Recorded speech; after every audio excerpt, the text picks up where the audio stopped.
Welcome back, wonderful people, to the not-so-wonderful world of New York City. We've entered the safe house, and we'll see what kinds of awesomeness take place in our main base. Agent, we need our base up and running, and we need to show the people of New York they're getting their city back. Our base of operations has potential, but right now it's a piece of shit and we've got no one to staff it. To get this place where it needs to be, we need people who know what they're doing. Like doctors. There's a virologist running a field hospital over at Madison Square Garden, but the whole area's gone to shit. With her, we can get our medical facilities online. Without her... The JTF commander, Benitez, is out in the field and he's gone offline. Bring him back. We need him to set up a functional security wing, and it'll do a hell of a lot for morale. We've also got to restore basic services. We need power and the intel the grid can give us. They had a guy working on that, but it sounds like he ran into trouble patching us in. Without him, it's lights out. Isaac can map itself to each of the wings in the base and sync their progress so we can have a bigger picture of what's happening here. And the more stable this base is, the better shape the city will be in. There you have it, 3 distinct wings: tech, security, and medical. The security wing needs some love. And Captain Benitez. The JTF love the guy. He can mobilize them and help us get the intel and firepower we need to get all these hostiles off the streets.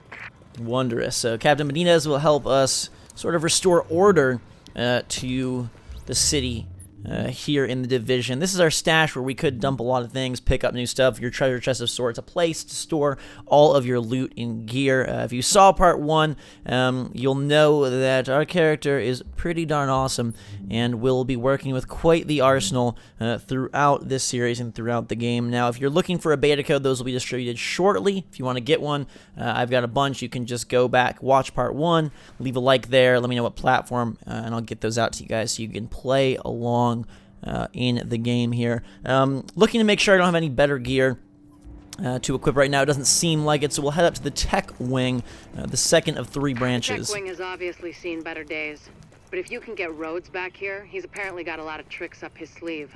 Former PMC, I think. Knows more than you think he does. I suspect he'll be very useful. So Rhodes will help us restore power and resources and utilities. The medical wing is a wreck right now. Once we get that virologist over here, we can build up a staff, investigate the origin of the virus, and start getting more supplies. For civilians, but for us as well. And the virologist is where we will begin. Medicine seems like kind of a critical part of a dying city.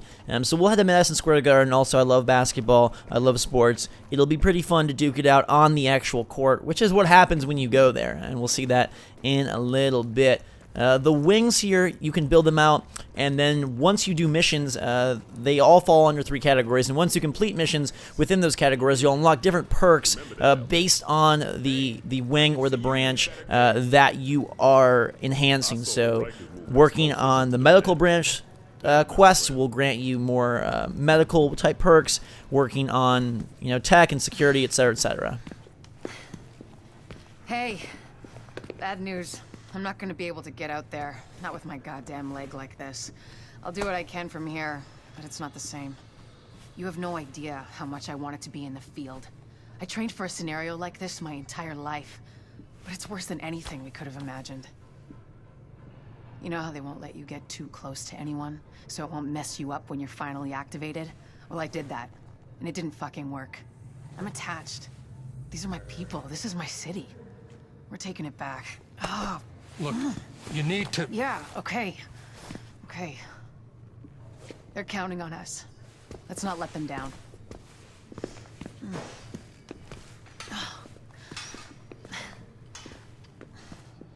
Faye is battered and bruised, so we will go and do the dirty work for her, gaining some XP for expanding, opening, and learning about our base. We'll head back into the city streets here, restock. These restock little bins are all over at safe house points before you enter the dark zone at your main base. There was one at the beginning of the game when we first started last episode, and they will fully restock your ammo, your grenades, and all that stuff. And if you're, you got like all assault rifle ammo but need shotgun, they'll do that. So they're, again, an easy way to recoup ammo, and another reason why I mentioned that ammo doesn't seem to be that critical of a resource in this game. So we are going to head and take on the medical wing first quest here. Still in my team of 3, although when I'm in there, it's instanced to be my own area, so that things I repair and restore to the different wings are exclusive to my game. So it does a little bit of that, where you will have some areas that are instanced, kind of MMO style, to your game specifically, and then when you return back to the streets, you are with your team, your group, once more. You'll be able to acquire different ammo types, different grenade types, so you can have things like incendiary ammo and different kinds of grenades to assist you in destroying the many factions that you'll face throughout the game. My favorite one are the cleaners, and I'm not sure if we'll see them this episode or not. They wield flamethrowers, and they're some of the worst scum you'll see in New York City. The basic thugs are pretty easy to handle and deal with, but it can get pretty intense once enemies acquire armor and eventually tougher and tougher weaponry like the flamethrower that I just mentioned. So we are just waiting for our group to reassemble right here. I'm not sure how big the servers are going to be, if you will run into other people along the way, or if your group has an entire like world to itself, or if it's possible that you'll see other groups battling through their own missions. I know in the Dark Zone you can run into a number of different groups, but I'm not sure in the campaign stuff if it's separated just for your group or not. Here is the Madison Field Hospital. Starting to think all the decent people were dead. And reason to get physical. again, this is where you'll be able to see the difficulty modifier that will increase your mission rewards based on how high you set that. We'll start with a normal difficulty mission, but just to show you, if you go to hard here, it would increase your rewards. Agent. They're holding Dr. Candle and her staff. We need those personnel back at the base so we can get the medical wing functional. Alright, so a hostage doctor and a whole lot of baddies. Then we'll escort the medical personnel when you've retrieved them. And here is where the main action of the division really shows its true colors. Battles and gunplay, cover and creeps. We got dudes coming down the escalators, and we will take them out. Working together with our squad. A lot of environmental objects that will blow around, fly apart, which is pretty darn cool. In general, these enemies are still very early on, so they're pretty easy. They don't do a whole lot of damage, and you can take them out. I like the whole sort of tech look that you have when you can kind of see the guys through cover a little bit. Again, reminding me of Watch Dogs, but still bearing its own unique look and flair. Nice shotgun headshot across the aisleway there, doing some work taking these dudes out. Seems like they take 2 shots at medium range, and you can finish them in 1 if they're close enough. Some different items are popping. We got a gray, which is ammo, a blue over there, which should be some loot, and then we'll switch to our assault rifle to finish the job. Anybody left? Seems like they have been wiped. One more dude resides at the top of the escalators. They're out of commission as we enter the arena.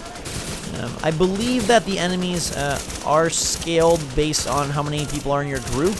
I'm not sure if it's numerically or just statistically. I might be able to find Candle's location.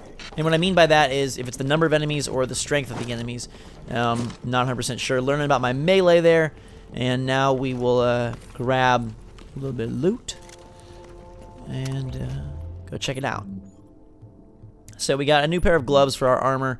And they are not better than what we have, so we'll leave them. And then I have a hat. Which hat should I wear? They don't. That one looks slightly different. I think it's a color variation. So we'll put that on. Go back here. What do we got? Looks like it is a soda, which I believe is a health item.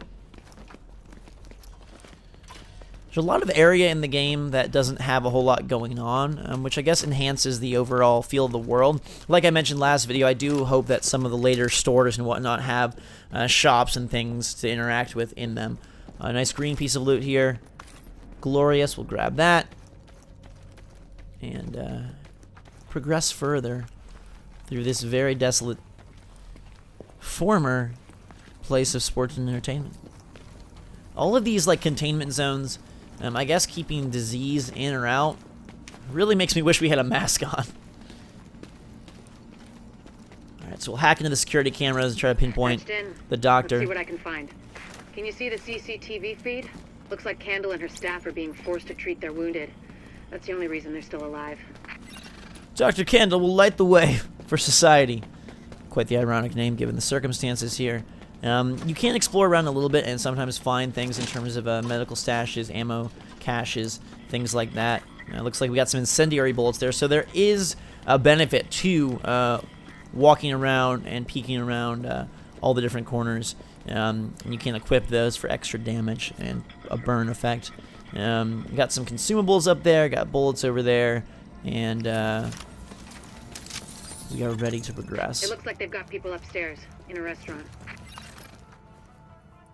I do like the realism of this world, the fact that it feels very lifelike. Is it a one-to-one creation of New York? No. There's a lot of these guys, but if you use cover, you should be able to pick them off without making yourself a target. But I love the fact that there are notable landmarks. It reminds me of Fallout, except with way better graphics and, you know, a totally different style of gameplay. But the fact that we're in Madison Square Garden and there are like 8 enemies in here that we have to fire down, pretty sweet. I would say that in general, again, this is early levels, level 4. The AI is not very smart. I'm just giving you guys like my honest take.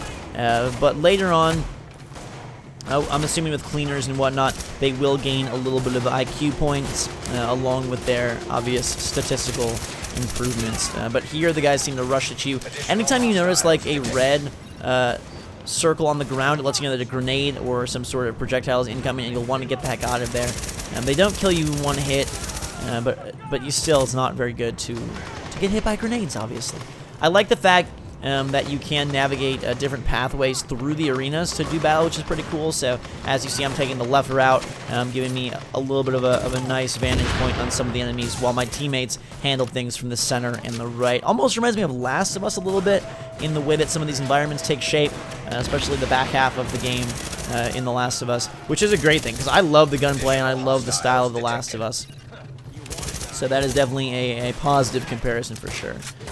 This guy here will switch the shotgun, take him out. Nice little weapon switch there. I like the fact that you can carry 2 primary weapons at once. It's not a full-on weapon wheel, but then again, you're not limited to just 1 and 1. So you have a little bit of kind of a best of both worlds scenario where it still maintains some realism. Like, yeah, I can't carry 8 trillion guns at once, although you still are in your backpack. You can't have them all equipped at once. But you don't have to worry about, like, going into your inventory and switching every time you want to modify your loadout. Now, purple enemies, the ones with the purple meter, will have armor, and so therefore they are a little bit trickier to take out, using the health back there to make sure I don't die. Things are getting hairy right now, and I am about to go down very, very low on health. So this is not looking good. I now regret taking this flanked position because now they are reversing the tides and flanking me from all directions. I am about to go down, and I will go down. So from this position, your team can revive you. You've got kind of a bleed out meter surrounding your circle, and then they will need to overtake that red with green to revive you. I'm not sure if there's any penalty for going down and coming back up. It doesn't seem like it. I don't know that you lose like any XP multiplier or anything. There are some zones where you can't respawn, similar to sort of like Destiny, how it has those zones where if you die, it's a restart at the checkpoint. But here you can kind of pop back up as often as you need. And if I was to go down, I would just respawn into the world. I don't think losing anything. Candle and her staff are still upstairs, stashed in the kitchen at Kobe's. Alright, so it looks like she's upstairs at a steakhouse. We'll go see what is going on. I'm not sure if it's Kobe's because it's like the Kobe Japanese steakhouse, or Kobe referencing Kobe Bryant, but this is Madison Square Garden, so don't think they'd have a lot of love for the LA Laker in these parts, but maybe. Grabbing some med kits to refill my depleted inventory, and we'll do the same with ammo after that firefight. Again, very gracious with the ammo drops around New York City here. I don't know who put them all here, but they are very kind people. We'll grab a second med kit there. And everyone can grab the med kit, so some stuff is universal, like ammo, med kits, whatnot. I believe the loot is, it's exclusive to you in the sense that not everyone gets it, but at the same time, it's exclusive to you in the sense that only you can get it. So it's a little bit strange how that is all handled. I don't know the exact inner workings of that. I like fighting on a basketball court, though. That was pretty sweet. Word is that they've really trashed the place. It would have broken my dad's heart to see it go to hell like this. We used to watch games there together.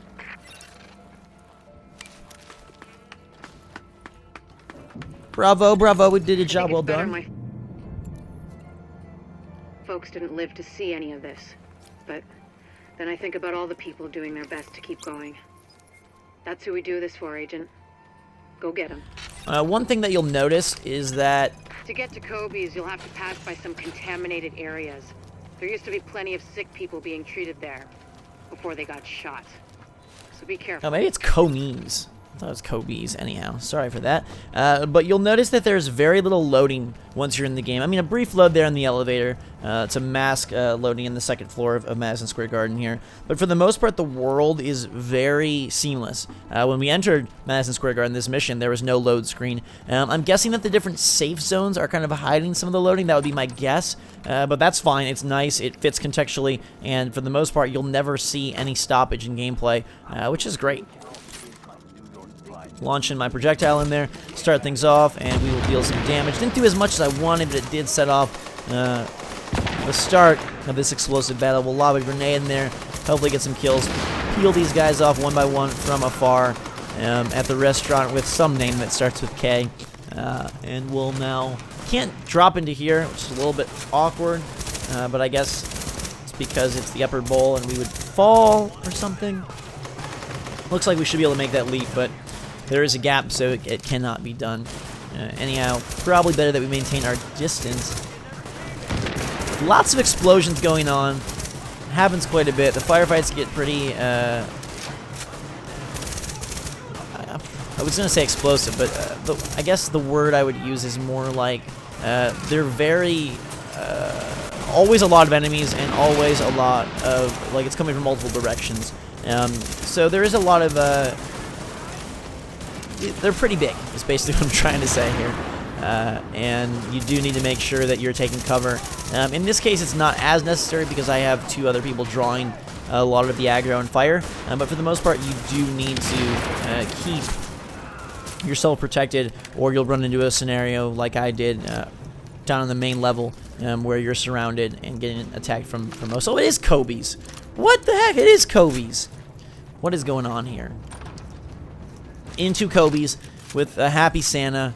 Luckily, he didn't get the virus. Otherwise, things would be a lot worse than they were. People shooting out the signs. I do like the environmental destructibility. Pretty cool. Graffiti everywhere. Down and keep it quiet. Morning. Hostiles detected. And now we have a second wave of multiple enemies coming in through the back. Love to launch that in and deal damage to everybody. Now, I feel like that's where I wish XP was separate, because for that move right there, which was strategically sweet, I feel like I should get more XP than my compatriots here who are just watching the show. But we'll come through and wreck everybody with their shotgun, taking on sort of the point roll in my squad and making sure that I keep everybody safe and keep all these guys asleep on the floor. Using the pistol here just so you guys can get a good look at what the secondary weapon's like. It is pretty effective. It fires really fast, which is nice, and it reloads really fast, which makes it a worthwhile and useful part of your arsenal. It obviously doesn't deal as much damage as your primaries, but I guess it's good to have something that has a lot of ammunition, a large clip, and a quick reload time. Fire from the roof. They can't move until you get up there and take down that gunner. We're pinned down. There's no way we'll make it across alive unless someone can get up there and take out the big gun. All yours, Agent. Alright, so it's time to head to the roof where we will encounter our first boss battle, which will wrap up this Madison Square Garden mission. So make sure that I'm all locked and loaded, ready to go. So far from what I've seen, the boss in this game seem to be enemies with huge health bars, and not necessarily a reason why. You'll see what I mean in a second. How this guy survives this, unless he has just like a monstrous bulletproof vest. Perhaps that's the case, but you'll see in a second as we try to play pin bullet on Santa, which isn't very nice. That guy gives us Christmas every year, and also takes care of the reindeer, so we don't have to worry about that. Anyhow, I'm gonna head upstairs and see what we can see once we reach the top. Pretty cool that you can look down and see that is the first floor. And again, that sort of partakes or reminds you of the whole seamless nature of the world, that you could see down to the first floor where we did battle initially, and that it's all there, that there isn't a whole lot of separation. Even when you do go up an elevator or whatnot, you're still maintaining sort of the cohesion of the world, which I think is pretty cool. Alpha Escort, we have an agent on the roof. Has Candle made it to your position? Affirmative. She and her staff just arrived. As soon as the hostiles on the roof are gone, we'll get her across safely. All right. So they're looking to move Dr. Candle out of here, but all these dudes are causing trouble and inhibiting any chance of escape. So they are working on the chopper, and we are going to work on them. A whole boatload of guys. The boss will be in the back. Not sure we even have access to him yet, so we got to thin out his troops first. A little bit of a smoke grenade effect there, which keeps us a little woozy, and we'll work on waiting for these guys to pop their head. The recoil is really, like I said, intense, so you almost need to be like pulling down on the stick as you're firing, but a lot of flanking going on. And while the AI may not be the most intelligent in terms of their individual behaviors, like I mentioned, the fact the encounters are so big and have a lot of, I guess just they're coming from a lot of different sides, and the environments that you're fighting in are large, and therefore the enemies have a lot of options from where to attack. Warning. Additional hostiles incoming. Wave. Nice shot there, taking that dude out from afar. The pistol actually does have a pretty good use in terms of a almost sniper type weapon from a distance. That chopper is not looking so hot, so it's gonna leave the scene. And now we've got some new dudes coming in to try and take us out. I believe these are suicide bombers, or they have some sort of explosive on there. That is why they have the electric or the little like lightning bolt symbol on above their heads. I do like that everything is like labeled out, and that every time you shoot a guy, you can see the damage, you get the XP, and it's very, again, Destiny-esque in the way that it rewards you for every bullet fired and every kill that you gain. That was pretty nice. Took that dude out. Weapon switching on the fly, and there is the boss in the back, the guy with the yellow. He has a boatload of armor and a humongous health meter. Now, I have no idea really how one man can withstand so many shots, as you'll see in a second, but hey, I guess he has some super sweet technology, or just like a million North Face jackets. Either way, we will need to eat into him quickly, and I will let you know that when I played the alpha, I fought this boss individually, and it took forever to beat him. I had to wait for his attack pattern to stop, and then I would shoot him, then his attack pattern, and then I'd shoot him.